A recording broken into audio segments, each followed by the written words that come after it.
جو آدمی کسی کا روزہ افطار کرائے، لسی پلائے، پانی پلائے، کھجور کھلائے، کھانا کھلائے، روزہ دار کا روزہ قرضے کے افطار کرائے، اگلی بات کتنی اونچی ہے۔ ارشاد فرمایا مدنی کریم صلی اللہ علیہ وسلم نے، اللہ پاک اس کو میرے حوض سے پانی پلائے گا۔ السلام علیکم دوستو، ویلکم مائی یوٹیوب چینل میں شہزاد رحمانی انڈیا سے۔ پیارو دوستو، کیسے ہیں؟ امید کرتے ہیں خیریت سے ہوں گے۔ اللہ پاک آپ سب کو خوش رکھے۔ دوستو، آج کی اس ویڈیو میں ہم لے کر حاضر ہوئے ہیں حضرت قاری حنیف ملتانی صاحب کا بہت ہی زبردست بیان ہے۔ اس بیان کو لاسٹ تک ضرور سنیے گا۔ دوستو، ہم لے کر چلتے ہیں آپ کو ہم بیان کی جانب۔ حدیث شریف میں آتا ہے، فرمایا نبی کریم صلی اللہ علیہ وسلم نے، اور کوئی فضیلت اگر سامنے نہ ہو، صرف اتنی سی بات کوئی کم نہیں، فرمایا حضور صلی اللہ علیہ وسلم نے، جو آدمی کسی کا روزہ افطار کرائے، لسی پلائے، پانی پلائے، کھجور کھلائے، کھانا کھلائے، روزہ دار کا روزہ قرضے کے افطار کرائے، اگلی بات کتنی اونچی ہے۔ ارشاد فرمایا مدنی کریم صلی اللہ علیہ وسلم نے، اللہ پاک اس کو میرے حوض سے پانی پلائے گا۔ سبحان اللہ۔ اور جو آدمی میرے حوض سے پانی پی لے گا، اسے جنت کے داخلے تک پھر 50,000 سال تک پیاس نہیں لگے گی۔ کتنا بڑا کرم ہے، کتنی بڑی مہربانی ہے، کتنی بڑی عطا اور بندہ نوازی ہے، کس قدر اس نے اپنا کرم اور فضل فرمایا۔ اب بھی بندے اگر اس کی رحمت کو نہ سمیٹیں تو یہ ہماری کوتاہی ہے۔ صحابہ اکرام رضوان اللہ تعالی علیہم اجمعین کے سامنے مدنی کریم صلی اللہ علیہ وسلم نے فرمایا کہ بنی اسرائیل کا ایک آدمی تھا جس نے 1000 سال تک اللہ کی راہ میں جہاد کیا، اور ایک دن ارشاد فرمایا مدنی کریم صلی اللہ علیہ وسلم نے کہ بنی اسرائیل کے 4 حضرات تھے، انبیاء تھے، پیغمبر تھے، رسول تھے، جنہوں نے 80 برس تک اللہ پاک کی اتنی زبردست عبادت کی کہ پل جھپنے کے برابر خداوند یا کریم کی یاد سے غفلت نہ کی۔ اللہ اندازہ لگاؤ، ایوب علیہ السلام ہے، حضرت زکریا علیہ السلام ہے، حضرت حزقیل علیہ السلام ہے، حضرت یوشع علیہ السلام ہے۔ 4 پیغمبروں نے اتنی اچھی اور بہتر طریقے سے عبادت کی کہ 80 برس تک پلک جھپنے کے برابر بھی غفلت نہ کی۔ اللہ اکبر۔ صحابہ رونے لگے، صحابہ اللہ پاک کی حضور میں عرض کرنے لگے، او مالک، ہماری تو 80 برس کی عمر بھی نہیں، ہم کیسے مقابلہ کریں گے، ہم کس طرح نیکی کمائیں گے؟ اللہ پاک نے فرمایا، او میرے نبی کے غلاموں، او میرے نبی کے جانثاروں، او میرے نبی کی پروانوں، او میرے نبی کے دیوانوں، اِنَّا انزلناہ فی لیلۃ القدر۔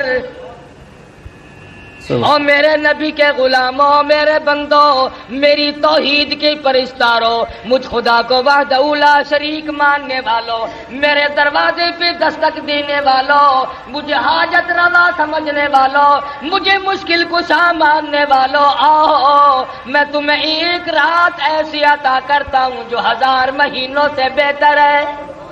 سبحان اللہ۔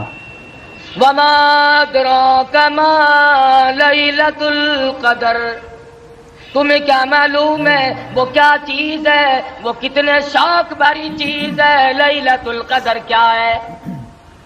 حضور اکرم صلی اللہ تعالی علیہ وسلم نے ارشاد فرمایا، جس آدمی کو شب قدر کی 1 رات کی عبادت نصیب ہو جائے، 1 رات کا جاگنا نصیب ہو جائے، 1 رات کی شب بیداری نصیب ہو جائے، حضور فرماتے ہیں اسے اللہ تبارک و تعالیٰ کے یہاں 83 سال 4 مہینے کی عبادت کا ثواب ملتا ہے۔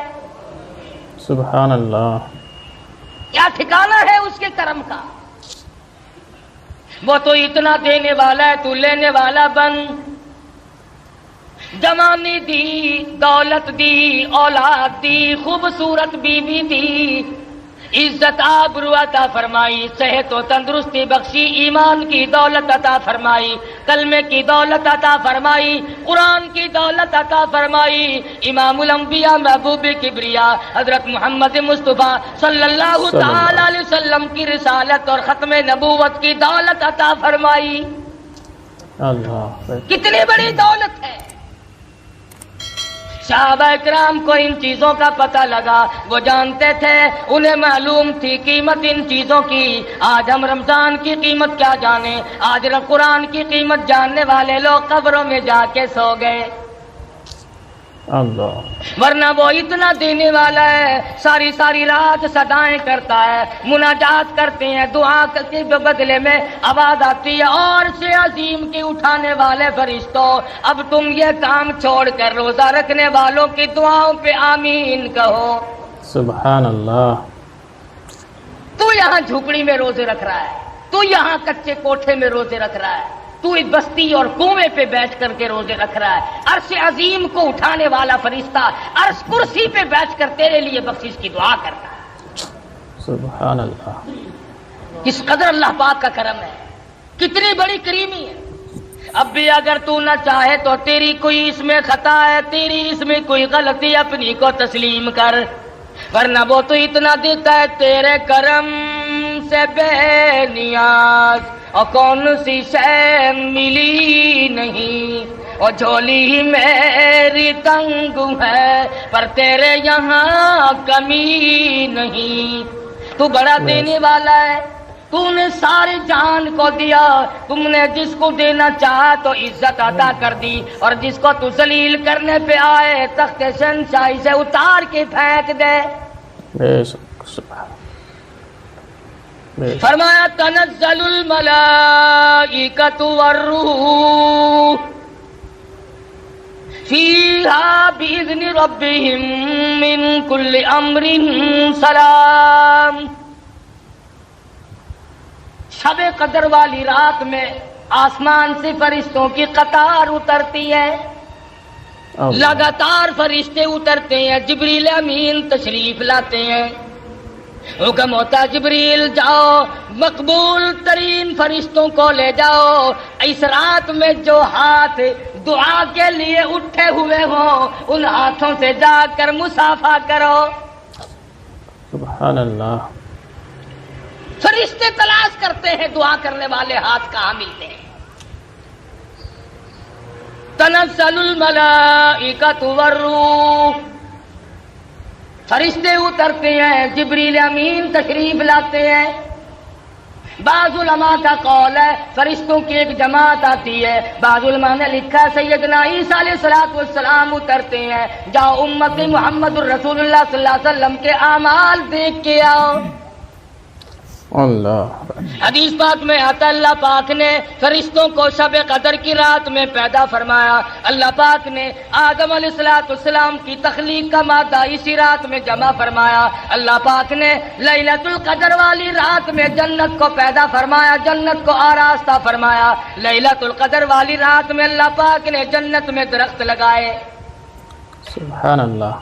سیدنا عیسیٰ علیہ السلام کو آسمانوں پہ اسی رات میں اٹھایا گیا، اور لوگوں زندگی میں وہ راتیں پھر آ پہنچی، آؤ مانگو جس نے مانگنا ہے، کہیں ایسا نہ ہو سر بسجود ہوں مگر عزم میں پختگی نہیں، اور قائل بندگی تو ہوں قابل بندگی نہیں۔ میں تو ہر وقت سجدہ ریزی کرتا ہوں، پر کیا معلوم تیرے یہاں قبول بھی ہے کہ نہیں۔ اللہ شرف قبولیت عطا فرمائے، یہ اس کی کریمی کے سہارا اور کریمی کے صدقے پہ منحصر ہے، کوئی زبردستی نہیں کر سکتا۔ بات ہے دل میں خوف بسانے کی۔ آخر وہ لوگ بھی تو اس دنیا میں گزر کر کے چلے گئے جنہوں نے ساری ساری رات متھا مارا، ساری ساری رات شب بیداری کی، ساری ساری رات میں ایک منٹ بھی سو کے نہیں دیکھا۔ اللہ اکبر۔ انہی لوگوں کے بارے میں قرآن کہتا ہے امن هو قانت آناء اللیل ساجدا وقائما يحذر الآخرة ويرجو رحمت ربی. اللہ فرمایا کمال ہے سر تیرا سجدے میں ہو، آسمان سے آواز آئے اور سجدہ کرنے والے مانگ کیا مانگتا ہے؟ اللہ اکبر. لطف آ جائے، مزہ آ جاتا ہے. ایسا سجدہ کر جیسا سجدہ محمد مدنی صلی اللہ علیہ وسلم نے کیا. رو رو کے ساری رات سجدے میں گزار دی، بیت گئی رات. اور اسی لیے کہتا ہے کہ ہر آدمی پچھلی رات کی عبادت کو بڑا خاص دخل ہے. آدمی کی زبان ہو، خدا کا قرآن ہو، دل میں اللہ میاں کا دیا ہوا سوز و گداز ہو، خدا کی قسم تلاوت کرے، یوں معلوم ہوتا ہے کہ آسمانوں کے اوپر اڑ رہا. بات ہے دل میں خوف بسانے کی. یہ دن پھر شاید کس کو آئیں گے. آؤ اپنے گناہوں کی معافی مانگو. 11 مہینے جو گناہوں کے پہاڑ لگا دیے، دریا بہا دیے، زمین و آسمان کا خلا پر کر دیا، آج آنسو بہا کر اللہ کے حضور میں معافی مانگنے کا وقت آ گیا. ہم اپنی غلطی ماننے کو تیار نہیں. اگر کسی کو یوں کہہ دیں آپ کے روزہ نہیں رکھا، وہ بدماش آگے سے اکڑتا ہے، بکواس کرتا ہے. اسلام میں حکومت ہو، بکنے والے کا قتل کرنے کا حکم ہے، بادشاہ قتل کرے. کہ وہ شاعر اسلام کو بھونکتا کیوں ہے؟ مگر آپ گریز کریں، ایسے آدمی سے بات نہ کریں جو دین کی پرواہ نہ کرتا. اللہ نام کے مسلمان بنے پھرتے ہو، کام کے مسلمان قبروں میں چلے گئے. آج تمہیں محمد مصطفیٰ صلی اللہ علیہ وسلم کی شکل سے پیار نہیں، صلی اللہ صورت سے انس نہیں. فلمی ایکٹروں، فلمی ایکٹریسوں کی صورتوں کو تلاش کرتے ہو، بال ان کے ساتھ ملاتے ہو، شکل ملاتے ہو، کپڑے ملاتے ہو. تم نے کبھی یہ بھی سوچا کہ قیامت کے دن میں شہنشاہ کائنات کے دربار میں یہ منہ لے کر کیسے جاؤں گا؟ اللہ اکبر. صحابہ کرام رضوان اللہ تعالی علیہ مجمعین میں سے جس سے غلطی ہوئی فوراً رجوع کیا. معاذ سلمی رضی اللہ تعالیٰ عنہ صحابی ہے. گناہ ہو گیا، زنا ہو گیا، خطا کر بیٹھا. کسی نے دیکھا نہیں، کسی نے پکڑا نہیں، کسی نے غیبت نہیں کی، شکایت نہیں ہوئی، گرفتاری کی وارنٹ نہیں آئے، گورنمنٹ محمد مصطفیٰ صلی اللہ علیہ وسلم کی پکڑ کر نہیں لے گئی. دربار رسالت میں حاضر ہوا، عرض کرنے لگا یا رسول اللہ میرے ماں باپ قربان ہو جائے، انی قد ہلکت، اللہ میں ہلاک ہو گیا، میں مارا گیا، میں گناہ کر بیٹھا. محمد مدنی صلی اللہ علیہ وسلم نے اس کی طرف سے رخ پھیر لیا. شاید جذبات میں آ کر کوئی بات کرتا ہو، وہ دوسری طرف آ کھڑا ہوا. پھر حضور نے اس طرف سے منہ پھیر لیا، پھر وہ اس طرف آ کے کھڑا ہو گیا. پھر حضور نے پوچھا خواب کی بات تو نہیں؟ کہنے لگا نہیں نہیں، بیداری میں زندگی میں مجھ سے گناہ ہو گیا. اور اللہ کے پاک پیغمبر میں گناہگار ہوں، میرے منحوس قدم اللہ کی پاک زمین پہ نہیں گرنے چاہیے. اللہ اکبر. دربار رسالت میں کھڑا ہو کر اقرار کرتا ہے، اعتراف کرتا ہے اور کہتا ہے میں گناہگار ہوں، میں گناہ کر بیٹھا. یہ میری نگاہ اس جہان پہ نہیں پڑنی چاہیے، یہ میرے پیر اس زمین پہ نہیں پڑنے چاہیے، اس میرے پیٹ کو کوئی حق نہیں اس دنیا میں رہ کر کے غذا کھائے. صحابی رو رہا ہے. اللہ اکبر. حضور اکرم صلی اللہ علیہ وسلم نے صلی اللہ ارشاد فرمایا کہ اسے لے جاؤ مدینے سے باہر. کون سا مدینہ؟ خدا کی قسم جہاں کی ہوا نرالی ہے، جہاں کی شان نرالی ہے، عظمتیں نرالی ہیں. کیا کہنا اس مدینہ کا جہاں آقا دو عالم کا بسیرا ہو صلی اللہ علیہ وسلم. صلی اللہ علیہ وسلم. وہاں کی ہر چیز نرالی، عظمتوں سے بھرپور، جہاں پر آج تک اس گئے گزرے دور میں، اس گئے گزرے وقت میں اب تک یہ حالات ہے. مولانا قاضی احسان احمد شجابادی سبقید رحمت اللہ علیہ فرماتے تھے کہ ہم نے بیٹھ کر کے کھانا کھایا، ہم نے ہڈی چوس کے پھینکی تو ایک بدو کے چھوٹے سے بچے نے اٹھا کر چوسنی شروع کر دی. ہمیں ترس آیا، ہم نے پاس بٹھایا، کھانا کھلایا، اور بعد میں ہم نے کہا بیٹا ہمارے ساتھ پاکستان چلو، ہم تجھے روٹی بھی کھلائیں گے، کپڑا بھی پہنائیں گے، شادی بھی کریں گے، مکان بھی دیں گے. اس بچے نے کہا سب کچھ دو گے؟ کہ ہاں. کہ تمہارے یہاں سب کچھ ملتا ہے؟ کہ ہاں. معصوم بچہ کہتا ہے قاری صاحب کی طرف اشارہ کر کے کہ اچھا سب کچھ ملے گا؟ کہ ہاں سب کچھ ملے گا. کیا تمہارے ملک میں یہ گنبد خضرا بھی ہے؟ اللہ اکبر. محمد مصطفیٰ صلی اللہ علیہ وسلم کا روضہ اقدس بھی ہے. قاضی صاحب مرحوم کی چیخ نکل گئی، فرمایا بیٹا اور سب کچھ ہے یہ نہیں. کہنے لگا مولانا لوگوں کی ہڈیاں چوسنا منظور ہے، تمہارے پھینکے ہوئے ٹکڑے کھا کے وقت گزارنا منظور ہے، پر مدینے کی گلیوں سے بے وفائی نہیں کرنی. اللہ اکبر. آج لوگ مدینے والی سرکار سے غداری کر رہے ہیں، مدینے والے کے دین سے بے وفائی کر رہے ہیں، مدینے والے کے لائے ہوئے قرآن کے ساتھ بے ایمانی کر رہے ہیں. وہ تو مدینے کی گلیوں سے بے وفائی نہیں کرنا چاہتے ہیں. یہ کئی حج کر رکھے ہیں حاجیوں نے، ان سے پوچھو کہ مدینہ منورہ میں کئی مہینے بھی ٹھہرے ہیں، انہوں نے کبھی مدینے پاک میں کبھی کسی کتے کو بھونکتے بھی سنا ہے کبھی؟ اور مسلمانوں پاکستان کے باشندوں ذرا شرم کرو، ڈوب کے مر جاؤ. مدینے کا کتا شرم کرتا ہے، مدینے کا کتا حیا کرتا ہے، گنبد خضرا صلی اللہ علیہ وسلم کا ادب اور احترام کرتا ہے، وہ نہیں بھونکتا. ہمارے یہاں کئی لوگ مسلمان کہلا کر، مسلمان کے گھر میں پیدا ہو کر نبی کے قرآن کو، نبی کے صحابہ کو بھونکتے رہتے ہیں. اللہ. کتنے لوگ ہیں جو امام الانبیاء محبوب کبریا حضرت محمد مصطفیٰ صلی اللہ تعالی علیہ وسلم کی اہلیہ محترمہ، ہم سب مومنوں کی اماں سیدہ عائشہ صدیقہ کو بھونکتے رہتے ہیں. اللہ اکبر. کون ایسا صدیقہ جس کے صدقے میں تجھے تیمم ملا، جس کے صدقے میں تجھے پاک دامنی ملی؟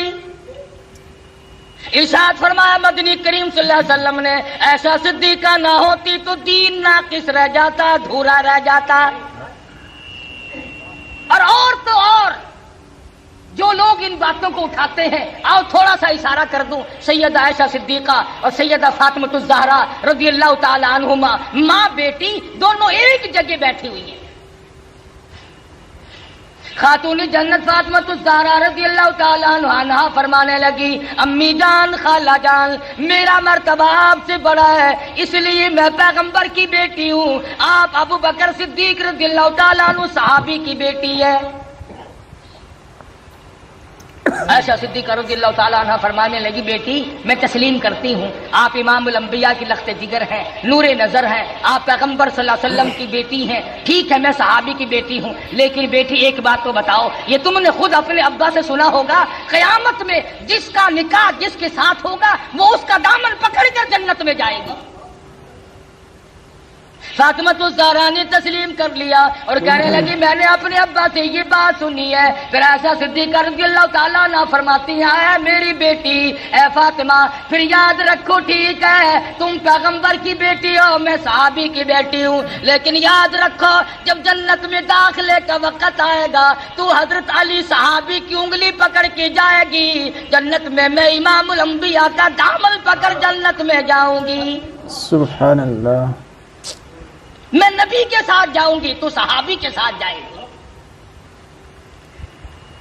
تو صحابی کا خوف عرض کر رہا تھا آج ہمیں اپنے رشتہ داروں کی موت پہ رونا آ جائے گا، درد کرم میں غم میں رونا آ جائے گا، لیکن اپنی روح سیاہی پہ، اپنی بدعمالی پہ کبھی رونا آج تک نہیں آیا. اکیلا بیٹھ کے کبھی رویا کر، کبھی ان آنکھوں سے پانی بہایا کر جو جہنم کی آگ کو بجھاتی ہیں۔ اللہ اکبر۔ صحابی کہتا ہے یا رسول اللہ میرے یہ منحوس قدم اس زمین پہ نہیں پڑنے چاہیے، مجھے سنسار کرو۔ حضور صلی اللہ علیہ وسلم نے حکم دے دیا، صلی اللہ علیہ صحابی کو مدینہ منورہ سے باہر لے گئے، پتھر مارنے جب شروع کیے تو خون نکل کر ایک دوسرے صحابی کے کپڑوں پہ پڑا، اس کی زبان سے کوئی گستاخی کا کلمہ نکل گیا، اللہ حضور اکرم صلی اللہ علیہ وسلم تک پہنچا۔ صلی اللہ علیہ آپ نے فرمایا خبردار مائز سلمی کو کچھ نہ کہو، آج اس نے وہ توبہ کی ہے، اور کسی نے دیکھا نہیں، کسی نے پکڑا نہیں، کسی نے قانون نہیں لگایا، کسی نے شکایت نہیں کی، اللہ کے خوف سے ڈر کر، اللہ کے عذاب سے ڈر کر خدا کر اقرار کیا، توبہ کی۔ اور لوگوں مائز سلمی نے آج وہ توبہ کی ہے، مدینے کی 12,000 کی آبادی پہ جنت واجب ہو گئی۔ سبحان اللہ، اللہ اکبر۔ ہمارا یہ خیال ہے کہ گناہ جو پرانا ہو جاتا ہے نا وہ خود بخود معاف ہو جاتا ہے۔ دل آدمی کا کہتا ہے او جی وہ جوانی کے وقت کی بات ہے، چھوڑو اب کیا یاد کرنا ہے اس کا، بچپن تھا گزر گیا، نئی عمر تھی گزر گئی۔ نہیں، اللہ کے بینک میں موجود ہے، یاد رکھ، قبر میں جائے گا ایک ایک ذرہ کھڑا ہوا پائے گا۔ ماشاءاللہ بہت ہی خوبصورت انداز سے بیان فرما رہے تھے حضرت قاری حنیف ملتانی صاحب، اللہ پاک حضرت کی مغفرت عطا فرمائے، آمین۔ خیر دوستو، آپ کو بیان کیسی لگی؟ اگر آپ کو بیان اچھی لگی تو ہمارے چینل کو بھی سبسکرائب کر لیجئے گا، ہم اسی طرح لاتے رہتے ہیں حضرت قاری حنیف ملتانی صاحب کا زبردست بیان۔ دوستو دعاؤں میں یاد رکھیے گا، ملتے ہیں کسی نیکسٹ ویڈیو میں، جب تک کے لیے السلام علیکم، خدا حافظ۔